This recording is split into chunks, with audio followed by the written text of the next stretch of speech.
네, 저희 짧게 같은 마음으로 기도하고 말씀 나누겠습니다. 하나님 아버지, 하나님의 말씀 앞에 섭니다. 부족한 종이 하나님의 말씀 전할 때에 하나님의 말씀이 올바르게 선포되게 해주시고, 하나님 이곳에 말씀이 선포될 때에 하나님의 말씀을 듣고 깨달아 그 마음 가운데, 그 삶 가운데 열매가 130배, 60배, 100배 열매 맺는 귀한 삶을 살아가는 저희 모두가 될 수 있도록 축복하여 주시옵소서. 감사드리며 예수 그리스도 이름으로 기도합니다. 아멘. 네, 옆에 오신 분들한테 한번 인사하셨으면 좋겠어요. 제가 생각하기에 하나님께서는 우리 주위에 붙여주신 그것이 자녀가 됐던, 특히나 저는 더 교회가 더 그러하다고 생각을 해요. 교회가 되었던 우리 옆에 주신 분들은 하나님의 뜻 안에 우리가 거하고 있을 때는 하나님이 정말 완벽하게 주신 선물이라고 저는 생각을 해요. 그래서 옆에 있는 분들에게 당신은 하나님의 선물입니다. 이걸 쉽게 인정하지 못하시면 지금 주님의 뜻밖에 계시고 계신 분일지도 몰라요. 네, 정말 하나님의 선물이십니다.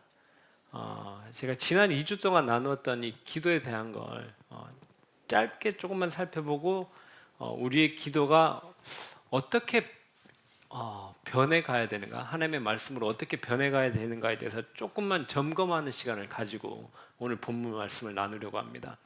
저희가 2주 전에 구약의 기도에 네 가지 요소들이 발견된다고 했었는데요. 그 네 가지 요소라 오늘은 그 주기도문, 지난 시간에 썼던 주기도문에 어떻게 겹치는지를 살펴보고 저희 기도가 조금 이렇게 바뀌어갔으면 좋겠다라는 걸 나눠보려고 합니다. 첫 번째, 구약에서 발견되었었던 기도의 요소는 하나님이 어떠한 분이신지를 인식하는 게 먼저였었는데요. 시편에 이런 말씀이 있어요. 오직 우리 하나님은 하늘에 계셔서 원하시는 모든 것을 행하셨나이다. 이런 말씀인데, 먼저 하나님이 어떠한 분이신지를 먼저 고백을 합니다. 그럼 주기도문에서는 이 하나님을 인식하는 게 어떤 형태로 나타났었나요? 하늘에 계신 우리 아버지여, 이름이 거룩함을 받으시며, 하늘에 계시며 이름이 거룩하게 여김을 받는 그 분이라는 걸 저희가 인식을 합니다. 그 두 번째로는 우리가 인간이 어떠한 존재인가를 인식하는 것인데, 주기도문에서는 어떻게 인간에 대해서 얘기를 하나요? 인간은 일용할 양식이 필요한, 즉 하나님께 공급을 받아야 되는 존재이고요. 그리고 우리는 항상 죄를 짓고 또 그 우리에게 죄를 짓는 자를 용서하면서 살아가야 되는 존재라는 걸 보여줍니다. 세 번째는 하나님의 말씀에 대해서 상기하는 건데요. 하나님의 말씀이 이러이러합니다라고 고백을 하는 것입니다. 주기도문에서는 어떤 형태로 나타났는지 혹시 아실까요? 주기도문에서는 우리에게 하나님께서 항상 필요한 것을 공급하신다는 하나님, 그렇게 약속하신 하나님이란 걸 고백하고요. 그리고 우리가 용서를 할 때 언제든지 용서하시는 분이시라는 그 약속의 말씀을 고백합니다. 그리고 마지막으로 네 가지는 간구와 요청인데요. 주기도문에서는 우리의에 대한 세 가지 간구로 이 간구와 요청을 표현을 합니다. 우리에게 일용할 양식을 주시고 죄를 사해 주셨고 시험에 들게 하지 마시옵고 악에서 구하옵소서. 이런 간청과 요구가 나오는데요. 구약의 요소들이 이 주기도문에 여기저기에 절묘하게 잘 녹아 있습니다. 그럼 우리가 일상 속에서 하는 기도들을 적어 본다면, 우리가 일상 속에서 하는 기도를 적어보고 이 주기도문과 한번 이 비교 대조를 해본다면 우리의 기도는 혹시 주기도문에 가까우신가요? 어떠세요? 네, 장로님 좀 가까우신가 봐요. 다른 분들은 별로 가깝지 않은, 저도 비슷한 것 같아요. 그냥 아무런 의식 없이 생각 없이 기도하다 보면 대부분 우리는 어떤 것만 많이 주님 앞에 얘기를 하나요? 간구와 요청만 넘쳐날 때가 많은 것 같습니다. 그런데 주님께서 이 기도를 가르치셨을 때는 이게 우리가 형식적으로 예배 드리고 패할 때 형식적으로 그렇게 기도를 하라고 가르쳐 주신 것이 아니라 정말 너희는 이렇게 기도하라라고, 하나님께서 이렇게 주님께서 우리에게 기도하시길 원하시면서 가르치신 것입니다. 그런데 어찌된 일인지 우리의 기도는 이 주님께서 가르치신 기도와 조금은 멀어진 것이 아닌가라는 생각이 듭니다. 언제부턴가 이 다니엘 기도회 라고 잘 아시죠? 전 잘 몰라요. 그냥 예를 들어서 가져와 봤는데 만약에 그럴 일은 절대 없을 거예요. 절대 없을 텐데 이 주최 측에서 이제 저를 아니요 강사 아니요 그런 거 아니고 대표 기도를 한번 맡아달라고 이렇게 요청을 했다고 장로님 아니야 확신의 웃음으로 아닐 거라 네 그냥 안 갈 것 같긴 해요. 네. 그런데 주최 측에서 기도를 한번 해주시면 어떻겠냐라고 이렇게 요청을 해주셔서 그래요 제가 기도는 한번 하러 갈게요 이렇게 하고 기도를 하러 갔어요. 근데 이제 기도 시간이 되어서 제가 올라가서 하늘에 계신 우리 아버지요 나라와 권세와 영광이 아버지께 영원히 있사옵나이다 아멘 하고 이렇게 내려오잖아요. 그럼 어떠실 것 같아요? 분위기가 분위기가 싸해지지 않을까? 저는 정말 진심으로 기도를 하고 내려왔어요. 주기도문으로 그렇게 되기를 간절히 바라면서. 그런데도 어떨까요? 그렇게 받아들이지 않을 가능성이 더 클 것 같긴 해요. 아마 저 인간 기도시켜냈더니 준비는 하나도 안 하고 와가지고 주기도문으로 때우려고 하네 이럴 것 같지 않으신가요 혹시? 만약에 우리가 그렇게 생각을 한다면 우리 인식 속에 주기도만으로는 부족하다라는 그런 인식이 우리 중에 은연히 들어와 있는 게 아닐까요? 이 기도가 분명히 예수님께서 신앙 공동체에게 기도를 가르치신 것인데 신앙 공동체가 모여서 그 기도를 드리는 것이 어찌 보면 약간은 이상해져 버린 그런 현상이 일어나고 있는 것 같습니다.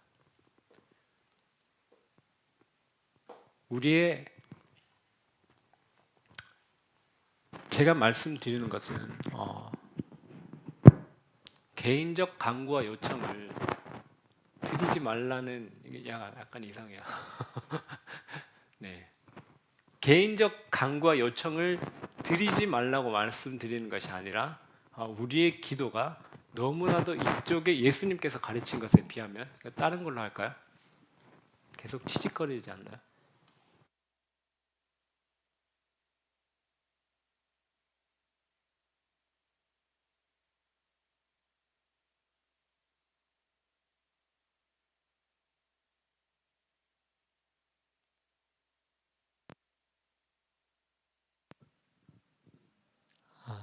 네.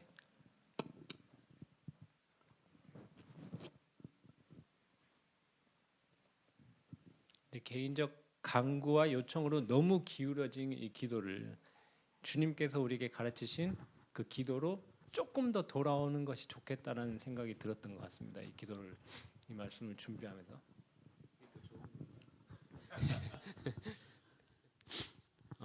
그러면서 골로새서 말씀이 떠올랐던 것 같아요. 골로새서 3장 1절 말씀에 그러므로 너희가 그리스도와 함께 다시 살리심을 받았으면 위의 것을 찾으라. 거기는 그리스도께서 하나님 우편에 앉아 계시느니라. 네, 아직도 아닌가? 네, 네, 네, 네.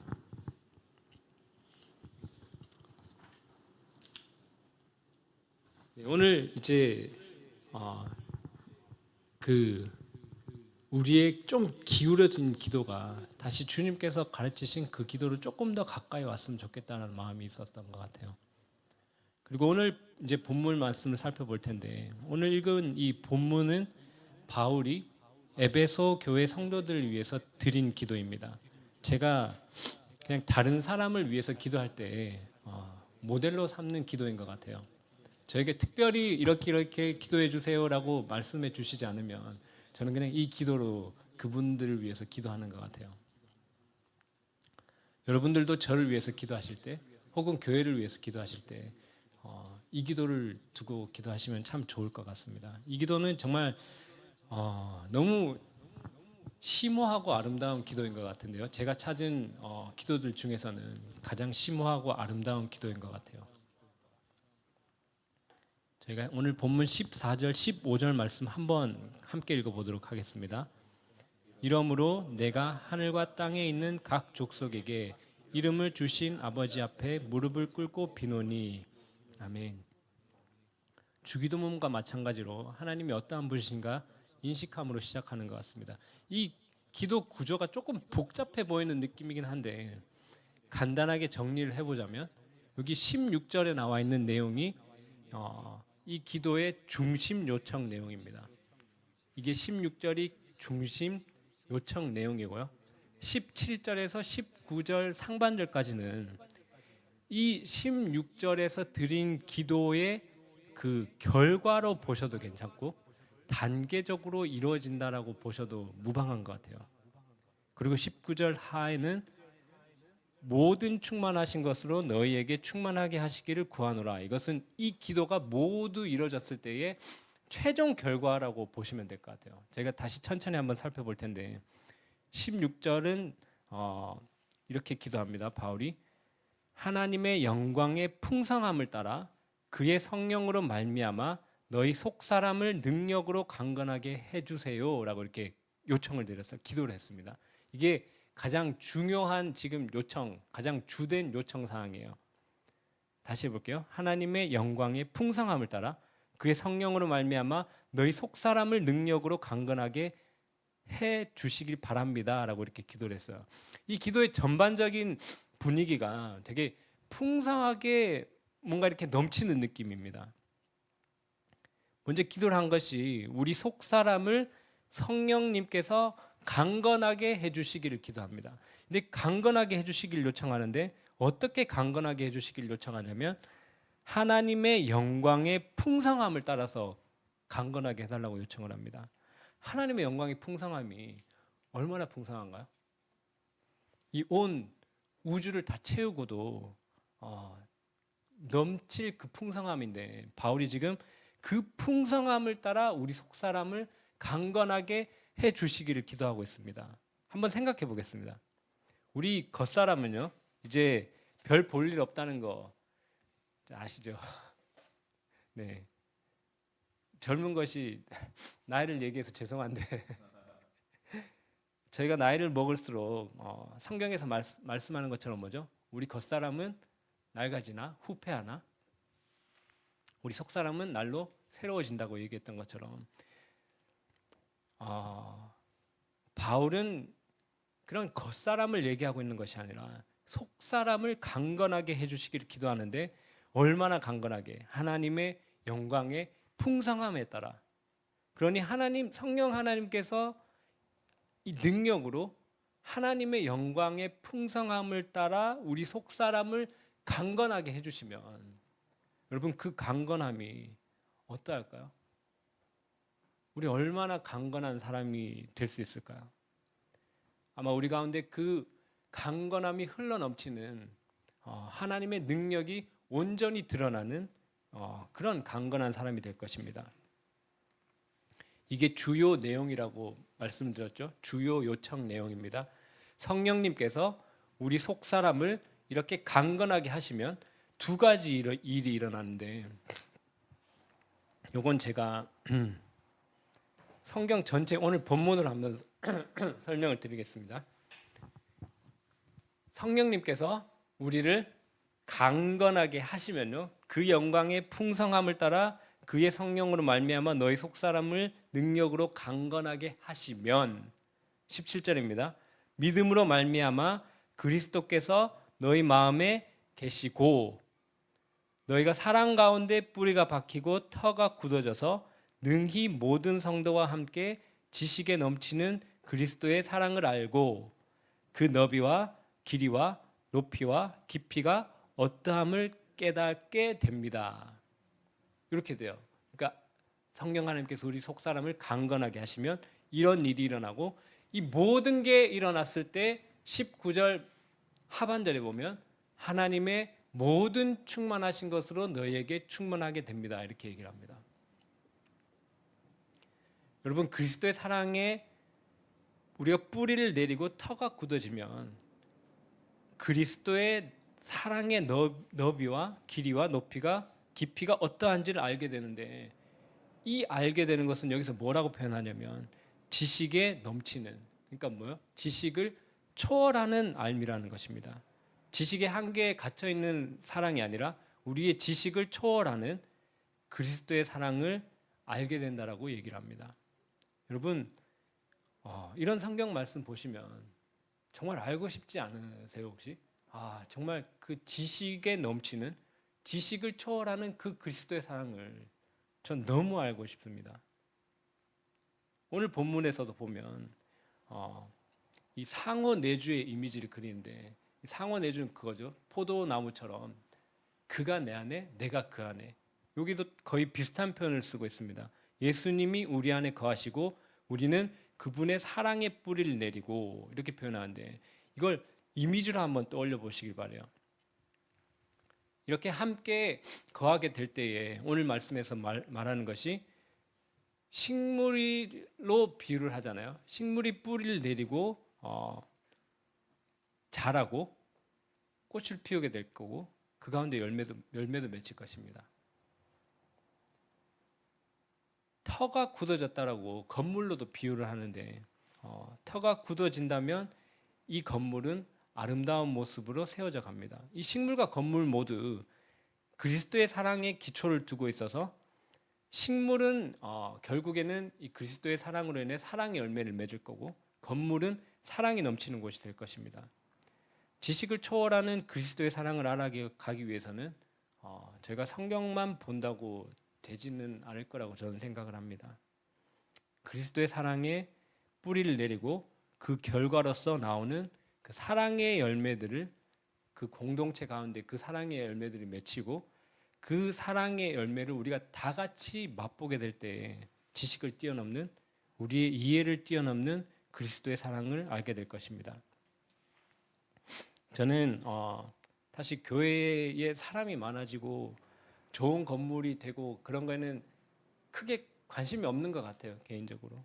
그런데 저는 이런 거는 정말 욕심이 생기는 것 같아요.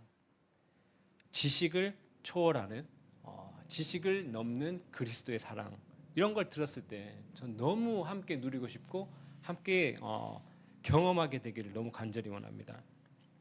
성령 하나님께서 다시 정리를 해보면요, 속 사람을 강건하게 하셔서 지식에 넘치는 그리스도의 사랑을 알게 되면 이 결과는 이제 최종 목적지로 끌고 가는데, 그 최종 목적지는 19절 하반절인데 말씀은 그렇습니다. 하나님의 모든 충만하신 것으로 너희에게 충만하게 하시는 것입니다. 이게 무슨 말인지 잘 이해가 안 될 것 같아요. 언뜻 보면, 원어적인 의미로 보면 이게 하나님의 충만함에 이르도록, 그러니까 하나님으로부터 오는 충만함을 최대한도로 누리게 된다라는 그런 의미입니다. 여러분, 오늘 이 기도를 이 이미지 속에 제가 한번 생각을 해봤어요. 여러분들 천천히 제가 그려준 이미지를 한번 떠올려 보시길 바래요. 우리 모두가, 우리 세특교회 모든 성도들이 손을 모두 잡고 큰 나무가 되었다고 저는 생각을 해요. 큰 나무가 되었는데 그 안에서 성령님께서 능력으로 우리를 강건하게 하셔서 우리는 그리스도의 사랑의 뿌리를 내리게 됩니다.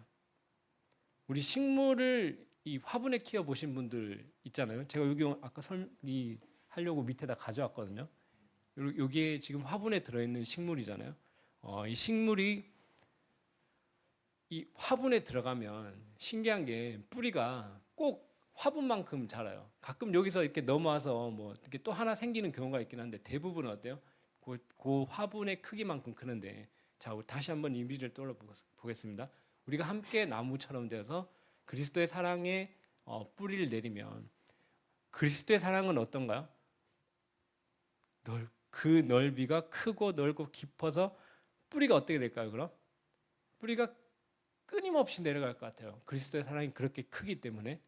그렇게 뿌리가 엄청나게 뻗어져 내려갔으니 이 나무는 쉽게 흔들리지 않을 거고요. 비바람이 와도 넘어지지 않습니다. 시냇가에 심은 나무가 철을 쪼자 과실을 맺는 것처럼 뻗어져 나간 뿌리를 통해서 그리스도의 사랑을 먹고 자라서 사랑의 열매를 맺고 그 가운데 하나님이 충만하심으로 우리 가운데 거하게 될 것입니다. 우리가 삼위일체의 하나님의 연합 가운데 거하게 되는 것입니다. 이렇게 기도를 했어요. 바울이 에베소 성도들을 위해서. 그리고 기도를 마무리하는데 20절, 21절 한번 함께 읽어보겠습니다. 이렇게 기도를 마무리합니다. 20절, 21절 말씀입니다. 우리 가운데서 역사하시는 능력대로 우리가 구하거나 생각하는 모든 것에 더 넘치도록 능히 하시리에게 교회 안에서와 그리스도 예수 안에서 영광이 대대로 영원무궁하기를 원하노라. 아멘.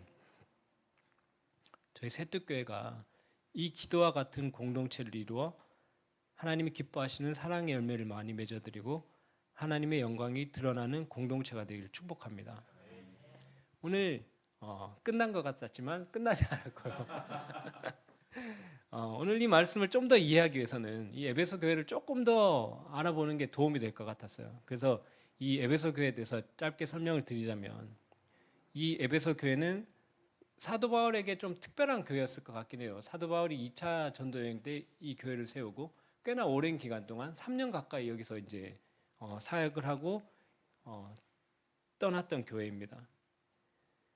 근데 이 도시 사람들이 특징이 약간 좀 뜨거운 면도 있는 것 같고 좀 욱하는 면도 있었던 것 같아요. 제가 표현하자면 약간 부산 사나이 같은 이렇게 뜨거운 면도 있고 욱하는 면도 있었던 것 같아요. 왜냐하면 처음에 이 바울이 에베소 교회에서 복음을 전하게 돼서 믿게 되었던 사람들이 모였는데 이들이 했던 게 혹시 무엇이었는지 기억나나요? 그들이 사용하던 마술책을 다 모아다가 불태워버리거든요. 우리 같았으면 저 같았으면 뭐 그냥 버리거나 누구 주거나 뭐 조금 생각한답치고 뭐 당근 같은 데 팔아가지고 교회 개척할 때 좀 쓸까 이런 생각을 할 수도 있었을 것 같은데 부산 사나이예요. 다 이거 다 불태워버라.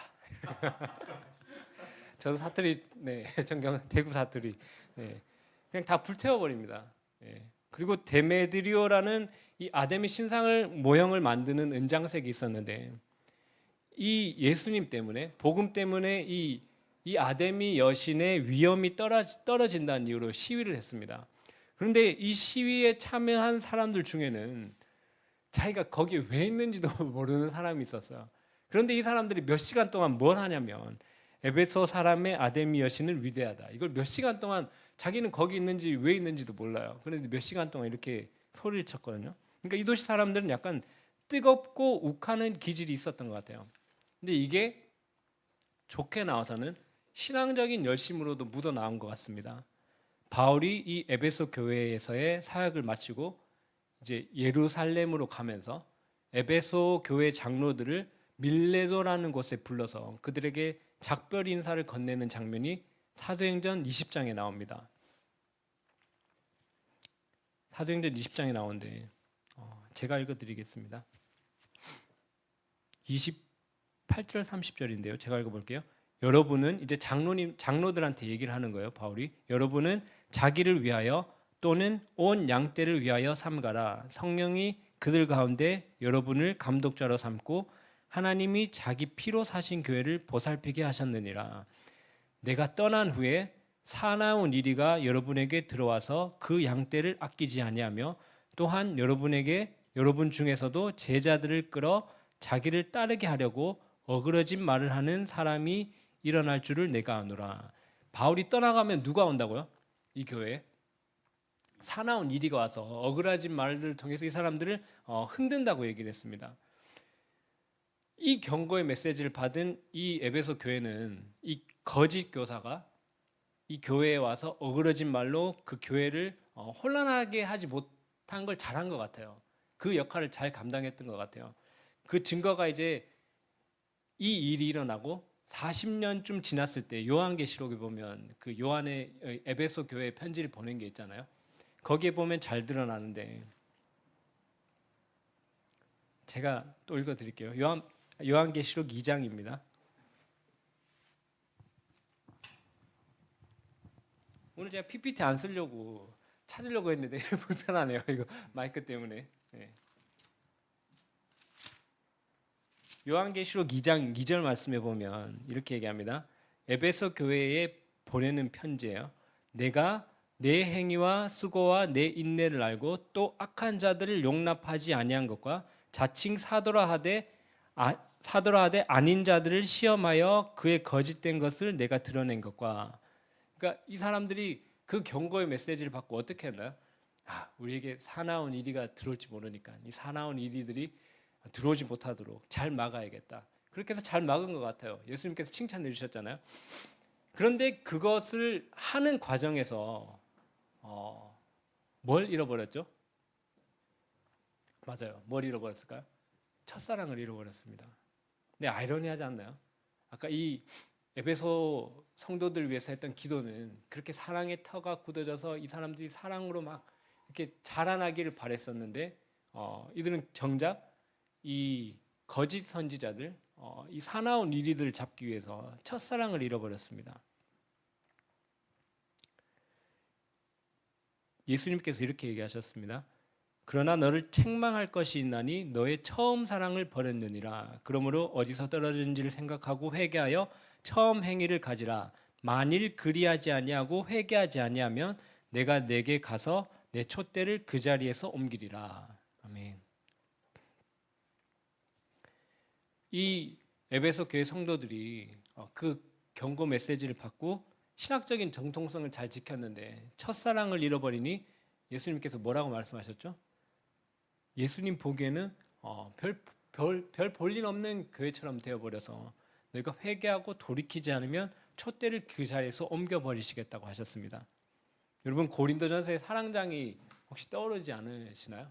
고린도전서 사랑장 13장 2절에 보면 이렇게 얘기합니다. 내가 예언하는 능력이 있어 모든 비밀과 모든 지식을 알고 또 산을 옮길 만한 모든 믿음이 있을지라도 사랑이 없으면 내가 아무것도 아니요. 여러분 무엇이 교회를 가장 교회답게 만듭니까? 사랑이죠. 사랑. 제가 이게 어느 정도 경험적으로는 아는 것 같아요. 성경 공부 열심히 하고 그런 교회 계셨던 분 혹시 계신가요? 성경 공부 엄청 열심히 하고 그런데 좀 만나면 약간 좀 경직돼 있는 것 같고 조금 딱딱한 느낌. 네. 혹시 뭐 경험해 보신 적 있으신지 모르겠어요. 이렇게 말했다고 해서 성경을 보지 말라는 얘기가 전혀 아닙니다. 사랑만 하면 되겠구나 그런 게 아니에요. 오늘 말씀처럼 그리스도의 사랑에 뿌리를 내리지 않고 말씀만 본다면 아까 얘기한 것처럼 차갑고 딱딱해질 수 있는 것 같아요. 그런데 반대로 말씀에 근거하지 않은 사랑은 변질될 수밖에 없는 것 같습니다. 그러니까 저희는 어떻게 해야 되죠? 그리스도의 사랑에 뿌리를 받아 정말 말씀을 매일매일 먹어야 되는 것 같습니다. 우리 가운데도 이리가 들어올 수 있잖아요. 그 이리가 들어온다면 어그러진 말로 우리를 흔들 수 없도록 말씀으로 준비해야겠습니다. 그러나 무엇보다도 우리는 이 공동체 내에 그리스도의 사랑이 풍성히 거하도록 그리스도의 사랑이 풍성히 넘쳐날 수 있도록 오늘 살펴본 이 기도로 서로를 위해서 기도하고 또 정말 뜨겁게 사랑하기를 정말 축복합니다. 오늘 그 고린도전서 말씀을 제가